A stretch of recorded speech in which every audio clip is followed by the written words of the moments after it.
I had made a promise to myself that when I got home, it was going to be a great night. I was looking forward to it as a family night. And I was fully intending to be like this positive force through the evening with my family. And that's what I wanted. That's what I intended. But then on my way home, my thoughts were just kind of spinning on some negative things. I wasn't really even aware of it, really that conscious of it. And when I walked through the front door, a few things happened in rapid succession, and I found myself just get triggered. And I could actually feel it happen in my brain and then very immediately in my body, just getting kind of tense, my blood pressure increasing. And though I wanted and fully intended to be like this positive force, it's like this switch got flipped in my head, and I ended up saying a couple of snarky things. I know it's hard to imagine, and reacting, some might say overreacting, I don't know, reacting to some things that were happening with my kids, and it was all over my body language and my face and my countenance, like the look on my face, and I ended up being a really negative force in the home, like making the evening, which I had really looked forward to and was excited about, just kind of making it a bummer. It just kind of ended up being this downer thing, and it was really difficult in the moment to pull myself out of it, just to snap back, like to flip the switch back. And then even after I did, or at least I was trying to, it was really difficult for everybody else to bounce back from it as well, because I had created by my mood and emotion an emotional climate in the room, in the household. Has that ever happened to you? Anything like that ever happen to you? Have you ever flipped your lid or blown your cork, or maybe just rained on the parade that you didn't intend to rain on? Have emotions like, I don't know, frustration or annoyance or anger, or maybe just distraction and stress and the frazzledness of that, or fear or grief or sadness, or maybe even euphoria, driven you to say or do something in a relationship that was kind of relationally dumb? So we're in church, right? And they say confession is good for the soul. So I just thought we would start off with this mass confession time. So here's your chance to get it off your chest. Show of hands.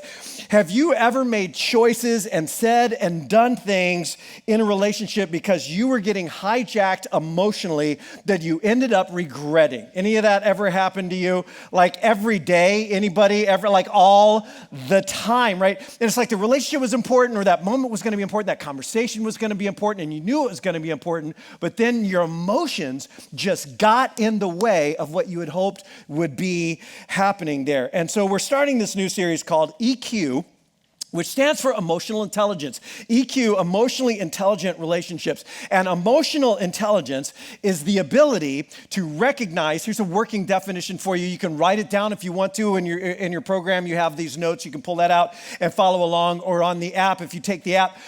It's the ability to recognize your own emotions, to regulate them, which is not always very easy, and at the same time to understand and positively influence the emotions of others as well. Emotional intelligence is the ability to recognize your own emotions, regulate them, and understand and positively influence the emotions of others. Now, this idea of emotional intelligence was actually made famous by a guy named Daniel Goleman about a generation ago in a blockbuster best-selling book called Emotional Intelligence. But this idea was actually originally defined by a couple of psychologists named Peter Salovey and John Mayer.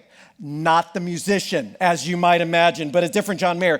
And they originally identified 5 key skills or 5 areas of emotional intelligence that are now commonly condensed to 4 skills, or 4 quadrants, if you will, that move from self into others and relationships, and they move from our awareness, our ability to see it, to our ability to actually do something positive about it. 4 skills of emotional intelligence. The first being self-awareness, which is I'm aware of my own emotions. I'm aware of my emotional wake, the emotions that I leave behind me. I recognize when my buttons are pushed, and I can kind of see that, and I know why that's happening. I understand why I do what I do, why I say and react the way I do, and I'm not too fooled by my my own self-justifying stories, my own self-justifying storyline. You know what I mean by that? We all have a running dialogue that is self-justifying in our heads. That happens to all of us, but the more self-awareness I have, the less seriously I take that. It's like, because I know I'm telling myself a story. It's like, John, you just tell yourself a story that makes sense of what you do, and I'm not too fooled by that. That's a really good thing. Self-awareness is a great thing, but that doesn't necessarily mean you can do anything about it, which moves us into the second skill of self-management, which means I keep my moods and my emotions from controlling me, from pulling my strings. I'm able to do what I need to do in life, regardless of my mood or how I'm feeling at the time. I argue effectively with my own thinking so as not to get emotionally hijacked, and I bring positive energy to other people aside from my own circumstances and how I might be feeling at the moment. And then the third skill is social awareness. Like self-awareness, only it's more like empathy. It builds on the first skill where I'm able to notice other people's emotions, kind of read their facial features and so forth, the moods, and I seek to understand them without judgment. I may not agree, but I want to understand them without judgment, aware that the story I'm telling myself about them might be wrong. In fact, it probably is. I can alter my approach in a relationship based on how the other person is doing and the emotional climate, and I recognize other people's emotional wakes, and I don't allow them to tip me over. That's a really big deal. And then the three of those together combine to bring this fourth quadrant about relationship management, if you will, which is I can create community and depth and bond with people, even people who are quite different from me.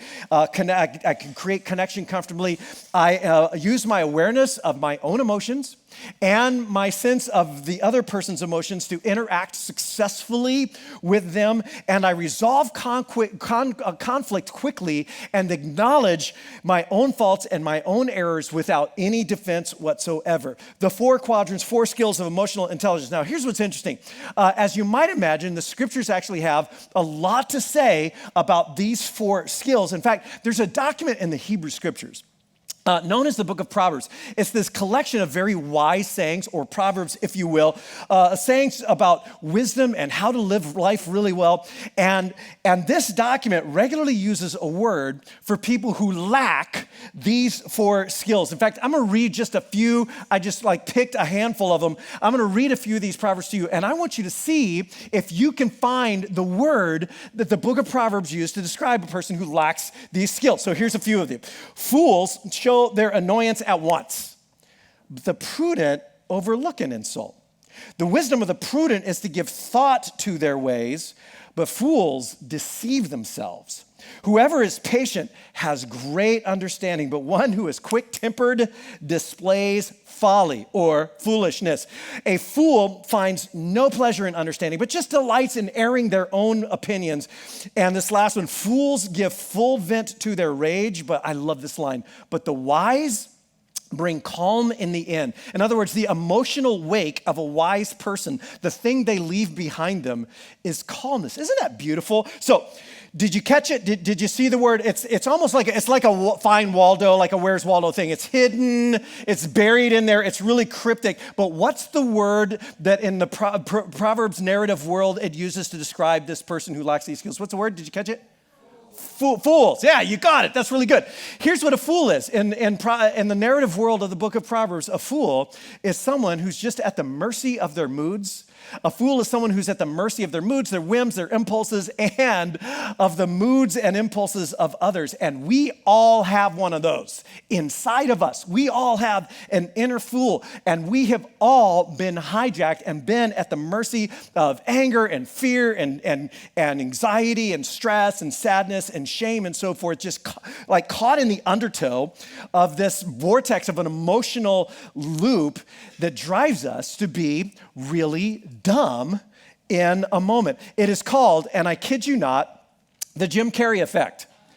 The psychologists sometimes refer to this as the Jim Carrey effect, where strong emotions, just overpowering emotions, whether that's panic or fear or worry or anxiety or stress or anger or resentment or rage or sadness and depression or shame and insecurity and so forth, strong emotions have the power to overtake and actually paralyze what's known as the thinking brain. the thinking part of our brain, and it's like neuroscientists talk about it as being like a switch that gets flipped. A switch gets flipped from the upper brain where like complex thinking and problem solving and such take place to the lower brain, which just feels and reacts. That's all the lower brain does, feels and reacts, resulting in, I love this phrase, cognitive incapacitation. Been there? Cognitive incapacitation. In other words, we get dumb and dumber as we get more and more overcome by emotion. And we all have a little bit of that. We all have an inner fool. We all have the capacity to get really dumb with emotion. Now, this is actually something that gets addressed very head on by a guy named Paul, or the Apostle Paul, in a letter he wrote. You may have heard of Paul before. What you may or may not know is that Paul doesn't step onto the pages of history as a Christian or a Jesus-following guy. He's actually an anti-Christian. He's against Jesus and he's against his followers. And then Paul has an experience in his own words. This is his words, not mine. He has an experience with Jesus after Jesus had been killed. In fact, all of the first followers of Jesus said that they saw him alive, had conversations with him, engaged him, had meals with him and so forth after Jesus had been died, that he really had died, that he had really been risen from the dead. And Paul is one of those who has this experience with Jesus. And this would probably happen for you too. Like that was it. Like everything changes in his life immediately, and he becomes this hair on fire Jesus freak, and eventually he's traveling the Greco-Roman world, starting communities like this of Jesus following people who are serious about following Jesus, and as he would move on, he would write letters back to these communities. Well, this is one of those letters. It's a letter to a community fairly close to where he had grown up in the middle of modern day Turkey. The region was called Galatia. And in this letter, towards the end of the letter, anyway, he's talking about a life that's governed by and just controlled by like whims and emotions and our inner fool, right? And our appetites and our feelings. And he refers to that as the sarx, which is his word, the Greek word for which we translate flesh. He refers to it as our flesh or our sarx. It's kind of like what Freud called the id. It's this self-driven, self-gratifying cravings and appetites and emotions and impulses and drives. It's like our inner 2-year-old, okay? And he's comparing that, a life that's governed by that, to a life that's guided and governed by what he calls the pneuma, or the Spirit. And he's referring specifically to God's Spirit. And here's what he says. I'm going to set it up for you a little bit, and then we'll jump into it. Here's at the beginning of this section. Here's what he says. You, my brothers and sisters. And he's talking to followers of Jesus. He's talking to people who consider themselves followers of Jesus. Their family. You, my brothers and sisters, you were called to be, what's that word? Free. You're called to be free. Now, that word might actually, depending on your own religious background or your perception of Christianity or whatever, that might sound a little surprising. In other words, if you have a version of Christianity that does not seem liberating to you, you might have the wrong version. If you grew up with a version of Christianity that was not liberating, you might have grown up with the wrong version. And if you have left or walked away from a version of Christianity because it did not feel liberating to you, I would love to invite you back and to reconsider what following Jesus might actually be all about. You were called to be free. Like that's the basis of our journey. But then he says, but do not use your freedom to indulge, and here's that word, to indulge the flesh, to indulge those base, self-gratifying appetites and desires and impulses, to indulge your inner fool or to indulge your inner 2-year-old. Now, Paul would say, hey, there is nothing wrong with your appetites and desires. There's nothing wrong with them at all. But here's what we all know. Our impulses and emotions and appetites can lead us astray. We all admitted to that just a few minutes ago, right? And so he's saying, hey, you're free. Basic to your identity, you are free, but we all know that if you indulge every emotion, every appetite, every impulse, you will lose your freedom. You will lose your freedom psychologically, mentally, emotionally, and you will probably lose it physically. They will eventually throw you in jail, and you will lose your relationships. You will destroy relationships all around you. You will lose marriages. You will lose children. You will lose family. You will lose jobs. You will lose health. You will destroy things around you, and you will infringe on other people's freedom, and you will harm them. And Paul says that is not what freedom is all about. That is not true freedom, and that is not what freedom is actually for.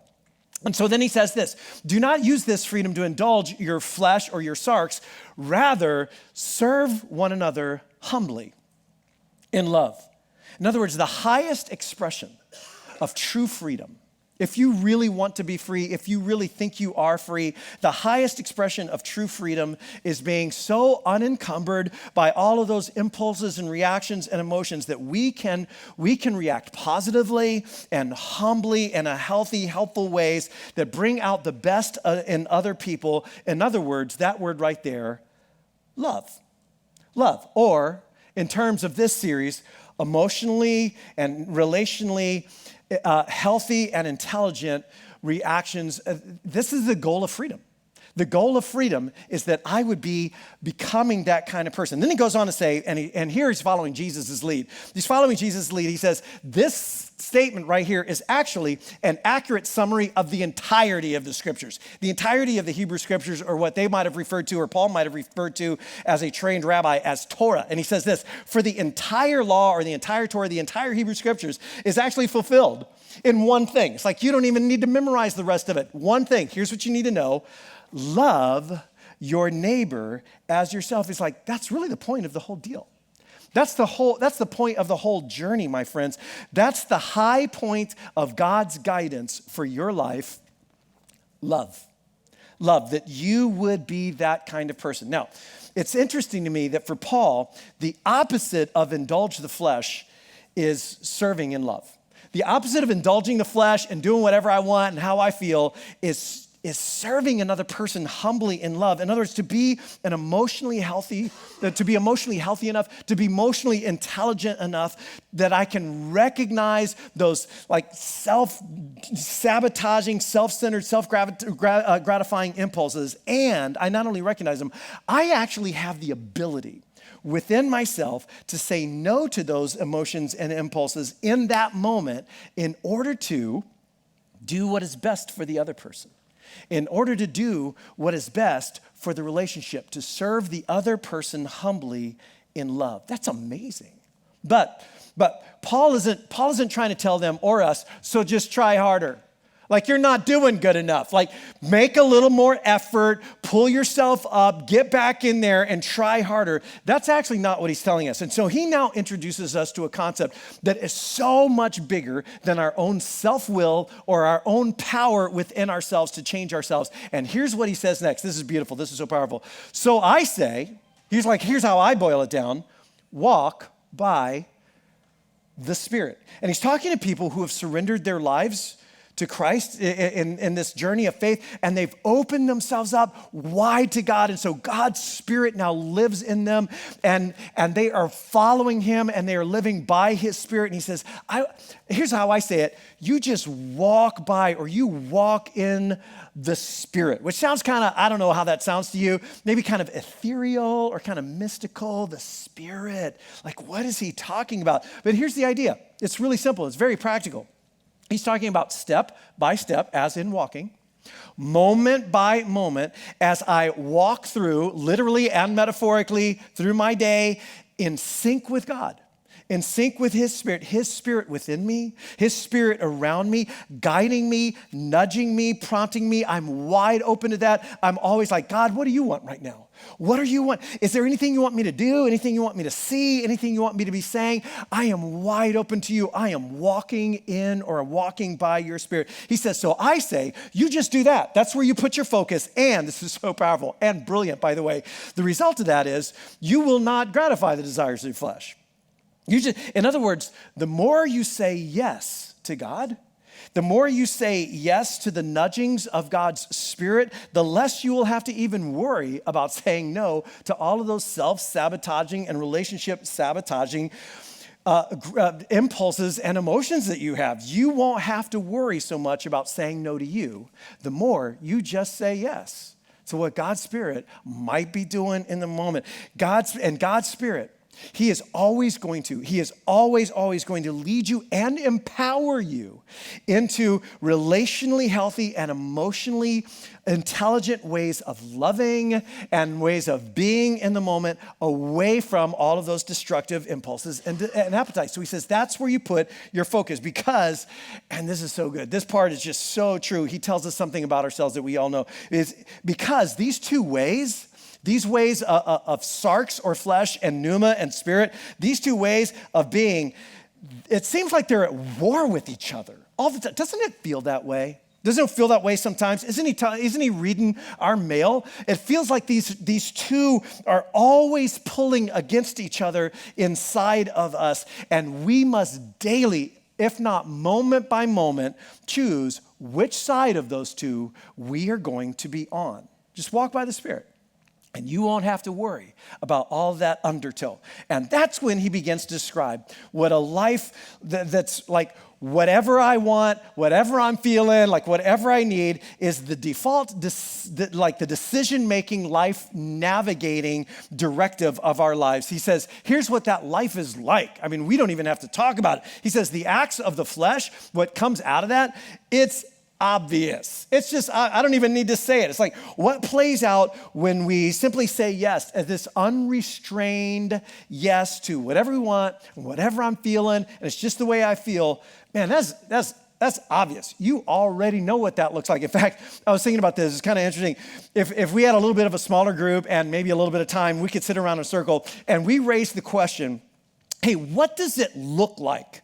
What happens in a person's life and in their community when someone just does whatever they want, when they want to? What happens? I bet we would probably come up with a really similar list that he came up with, because human nature has not actually changed that much. He's describing it in terms that were very common in the Greco-Roman world where he lived. And he starts talking about destructive expressions of sexuality, because it seems like when people just I'm just going to do whatever I want, they hurt themselves and other people sexually, and self-serving spirituality. But then dominating his description of a life lived by like following my every impulse, he describes it as a life of emotional and relational dysfunction. And here's the language he uses. The acts of the flesh are obvious, and I'm just taking a snippet of his rather long list.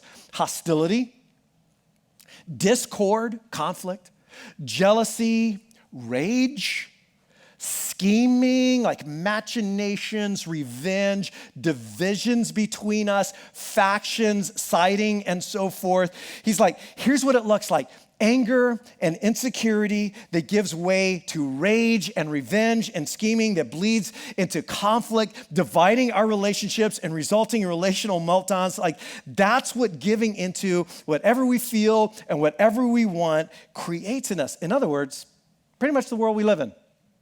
Pretty much, right? Pretty much the world we live in, pretty much for many of us, the families we were raised in, maybe the families that we have right now, maybe the HOAs and the apartment complexes we live in, the workplaces where we work. He's describing our world. For some of us, he's describing like what your last 3 dating relationships were like. He's describing what your last marriage was like. He's describing what your last semester in school was like. He's describing the world that we live in right now. And by the way, increasingly so, as emotional intelligence is on the rapid decline, kind of globally and certainly nationally. It's interesting that one of these words that he uses, scheming, is in his world a particularly political word, and not a positive political word. And that kind of thing is like, this is the world we live in, this kind of lack of emotional intelligence. But then he flips it.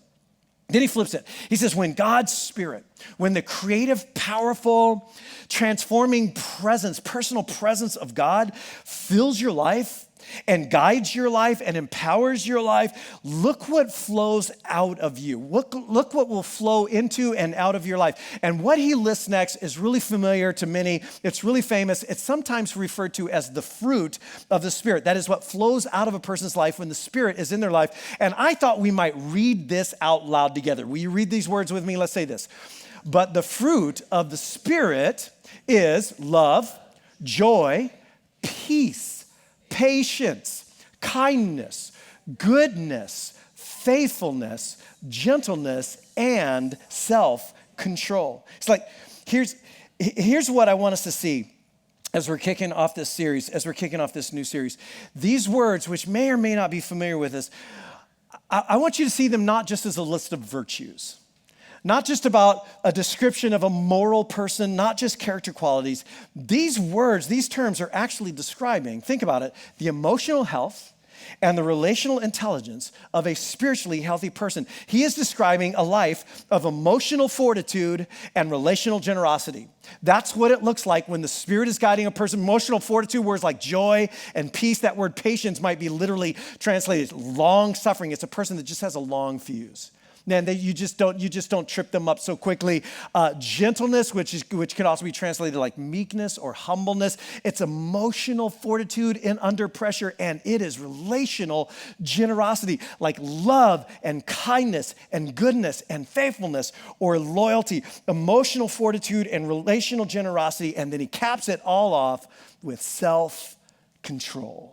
With self-control, or in the words of Daniel Goleman's book, Emotional Intelligence, self-regulation, which he defines as the ability to control and redirect disruptive impulses and moods. Self-control. And this list that Paul gives us is really a description of what EQ or emotional intelligence actually looks like in a person's life. The emotional and relational intelligence of a spiritually healthy person. Or to word this in terms of those 4 skills that I mentioned earlier, these are people who are increasingly aware of their own undertow, of their own emotions and impulses, and they're aware of others too.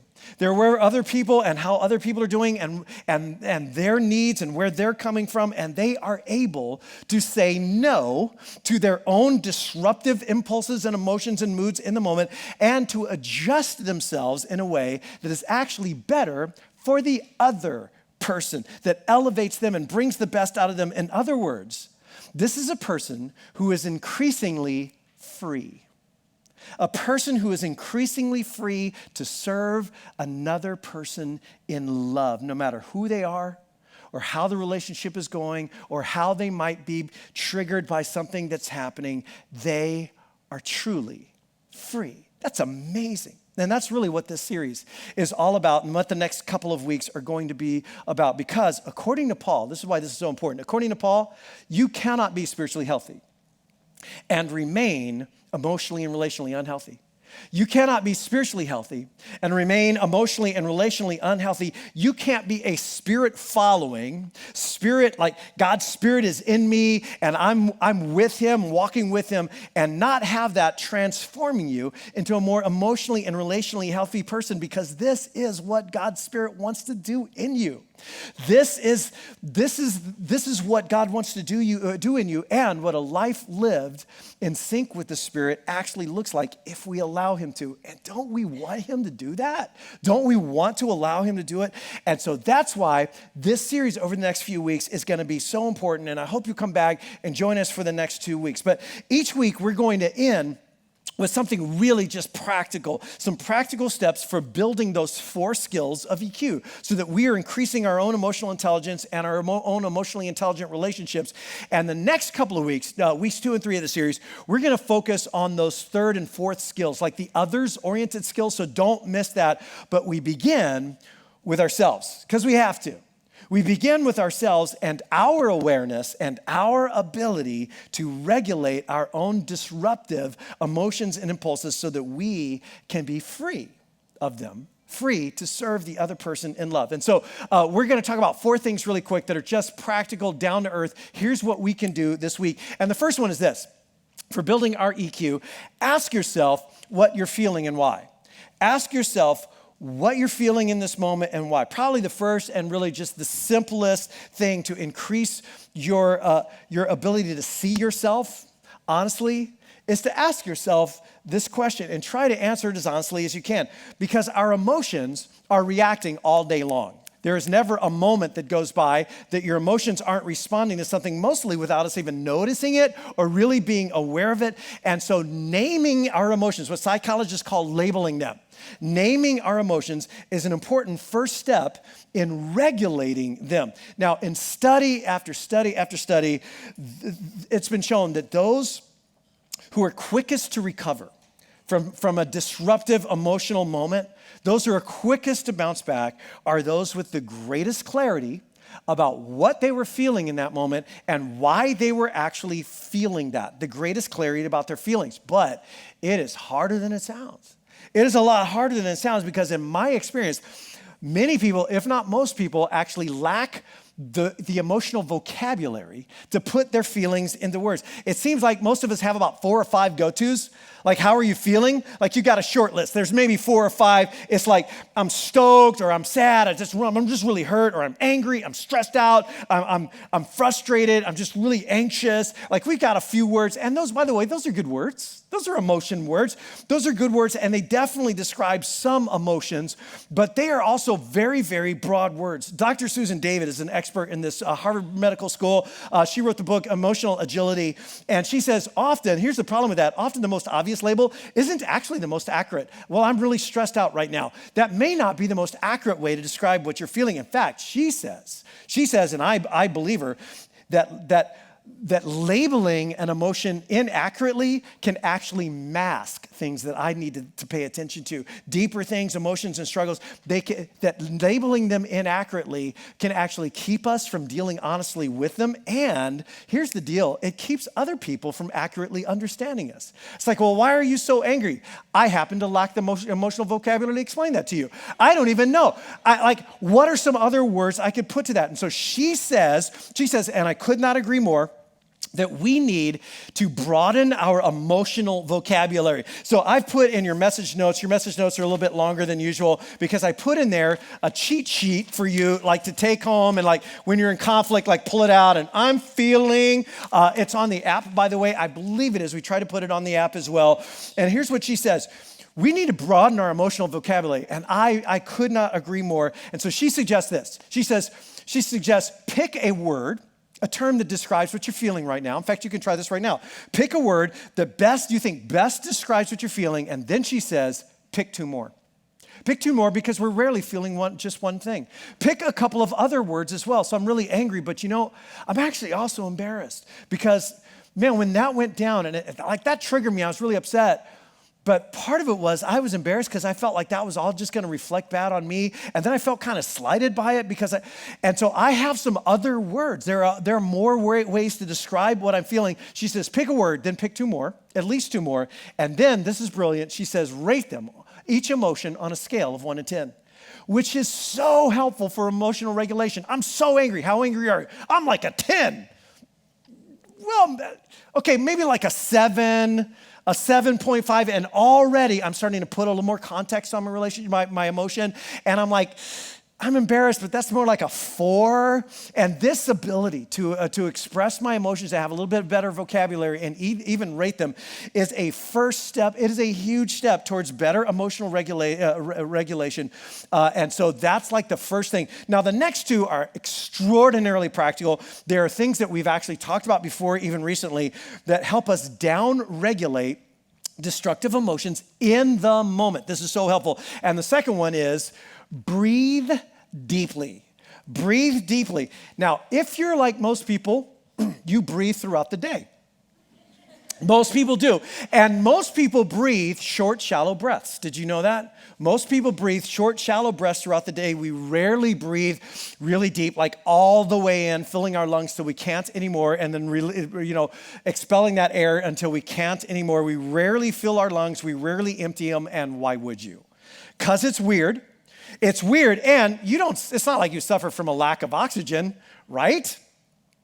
Or so we think. Did you know our brain, as small as this organ is, it demands a full 20%, 1/5 of your body's oxygen supply, and it uses that oxygen for very basic functions like regulating your heart rhythms and your body temperature and eyesight and so forth, and complex functions like thinking and managing your mood and problem solving and conflict resolving. And your brain will dedicate its oxygen first to all of the basic core functions just to keep you alive, which is a good idea. And then what's left over, it uses to help you stay alert and focused and remember what you were saying and remember what was going on and to stay calm and so forth. And so, as a result, low oxygen levels lead to poor concentration, forgetfulness, mood swings, anxiety, stress. Sound familiar? Sound like maybe earlier today for you? Maybe you need more oxygen than you think. Maybe you're a little more oxygen depleted than you think. And so this week, part of your homework, hey, I'm going to ask what I'm feeling. I'm going to try to use some better words. I'm going to rate those emotions. And then this week, and when you find yourself maybe in complex situations, or you're not even in it yet, but you think you're going to be, or you're walking through the door and you want to be at your best, it's going to require some good thinking and some mood regulations for yourself. Do yourself a huge favor and take a few deep breaths in through the nose, out through the mouth. As we used to tell our children growing up, smell the flowers, blow out the candles. It's like, smell the flowers all the way in till you can't anymore. Blow out the candles till you can't anymore, and then do it again. Now, I'm going to add a thought to that because this is very interesting to me. The word spirit in the scriptures, both in the Hebrew scriptures, the Hebrew word ruach, and in the writings of the first followers of Jesus, which were in Greek, the word pneuma, ruach and pneuma, in both those languages, the word spirit is the same word for breath and for wind. And so often as I'm doing this, in fact, I do it every weekend when we gather to begin singing. I do this act. I breathe in, and often while I'm breathing or I'm driving my car and I'm taking a few deep breaths, while I'm doing it, I pray a prayer that I learned from New Testament scholar N.T. Wright, and the prayer goes like this. I pray this multiple times a day. Holy Spirit, breath of the living God, renew me. Holy Spirit, breath of the living God, renew me, restore me, fill me, breathe in me. Holy Spirit, breath of the living God, renew me and all the world. So here's what I want us to do. If you're game, I want us to take a second and breathe deeply all the way in till you can't anymore, all the way out till you can't anymore. And as we do so, I want you to just, not under your breath because you won't really be able to do that, but just in your mind, I want you to pray this prayer. So we're going to do this together, all right? 1, 2, 3, all the way in. All the way out. Holy Spirit, breath of the living God, breathe in me, renew me, restore me, and all the world. Now, we're going to do that one more time, but this time, while you breathe, I want you to smile. One more time, all the way in.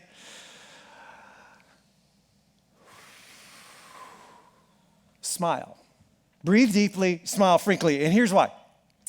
There's a great line. I would mention that document called the Book of Proverbs earlier. There's a great line, and it says that a cheerful look brings joy to the heart. It's a great line. A cheerful look brings joy to the heart. But the proverb is a bit unclear. I think it's intentionally vague because it raises a question: whose heart does the cheerful look bring joy to? Whose heart exactly? Is it the one who's seeing the cheerful look on my face, or is it the one who's having the cheerful look themselves? And it turns out both are true. Did you know that your facial expressions send signals to your brain about how you are supposed to be feeling in this moment?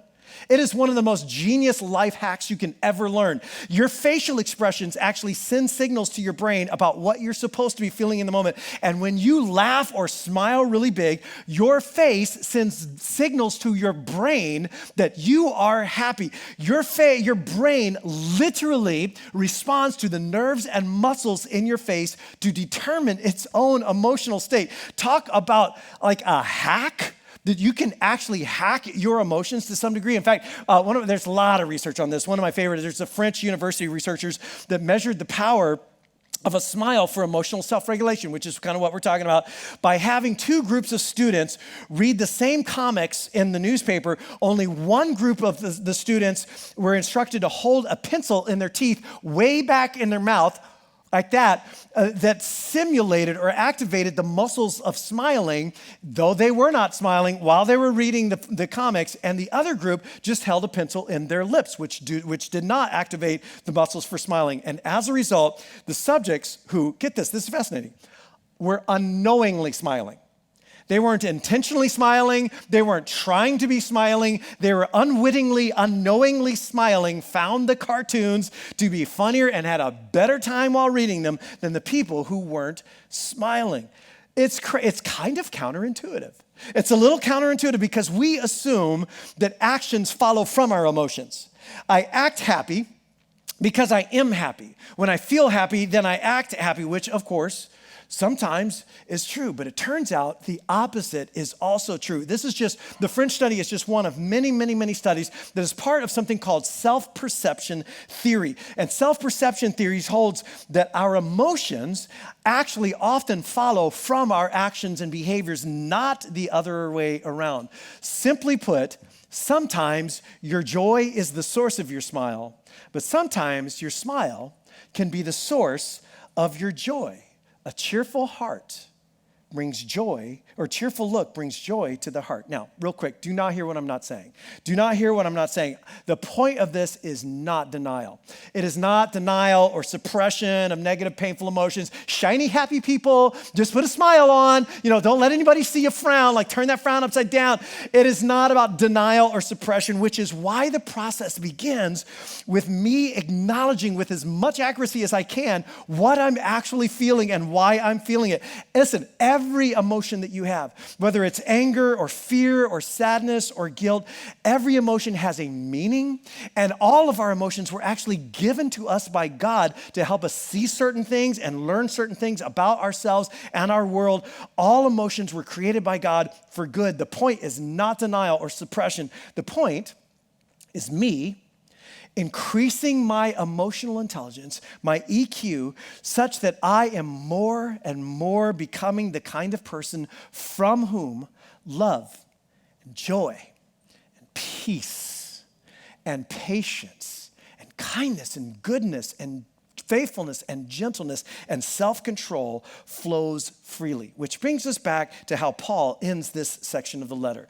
The fourth thing this week, I'm asking what I'm feeling, why, I'm breathing deeply, I'm smiling regularly, and then the fourth thing is simply this: keep in step with God's Spirit. That's where Paul takes it. In fact, here's how he ends this section. Since then, he says, since we live by the Spirit, since the Spirit, God's Spirit, is the source of our life, then gang, let's keep in step with the Spirit. Let's stay up with the Spirit. Let's stay in sync. For Paul, this whole thing, it wasn't about self-help. This wasn't about, hey, living your best life and becoming the best version of yourself. Not that there's anything wrong with that, by the way.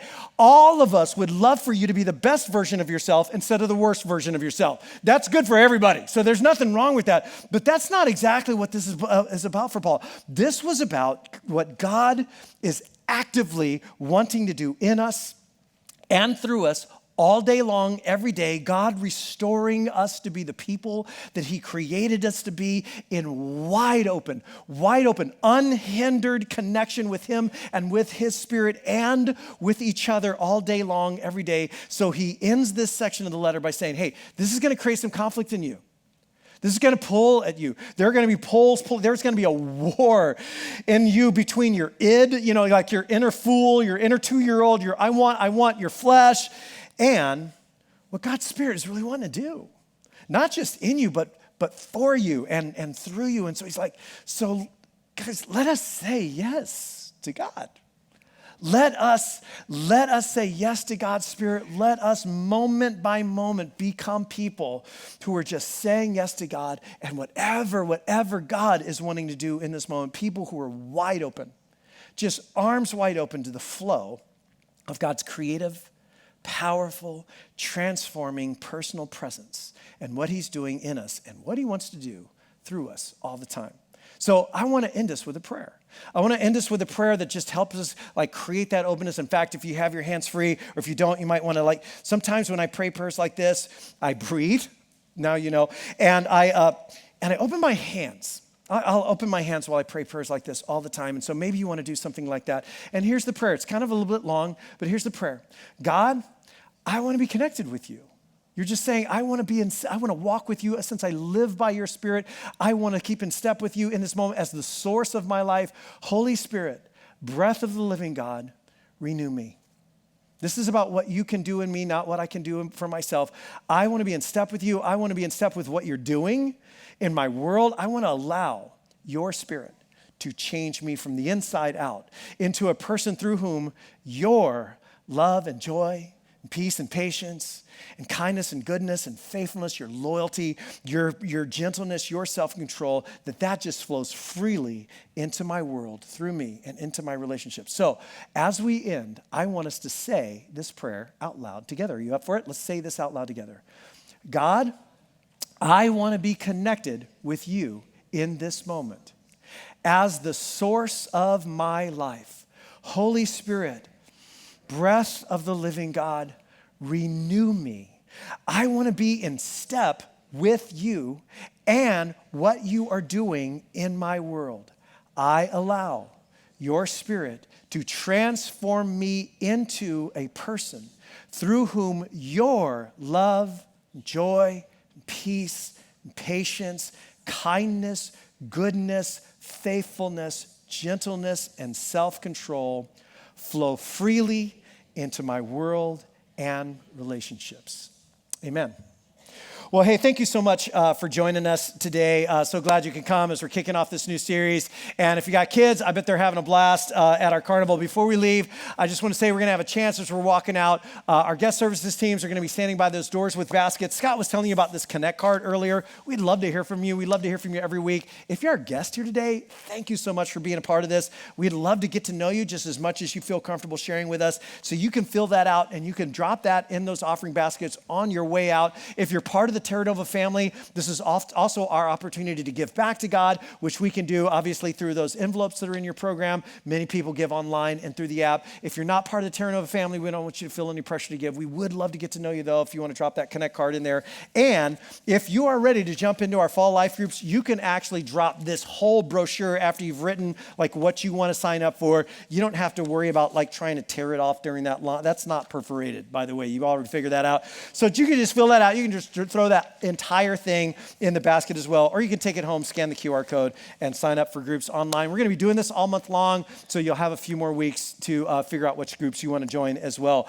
So hey, God bless you guys. Have a great week. If you got kids and they're preschool or under, they're going to be in their classes, kindergarten and up. They're already next door playing, having fun. Everybody's invited to go hang out, get some hot dogs and churros. I think we've got over there. Hang out, and you can, of course, if you're parents, you can hang out with your kids and have fun. So God bless you guys. Thanks for coming this week. We'll see you back next weekend for part 2 of our series, Emotionally Intelligent Relationships.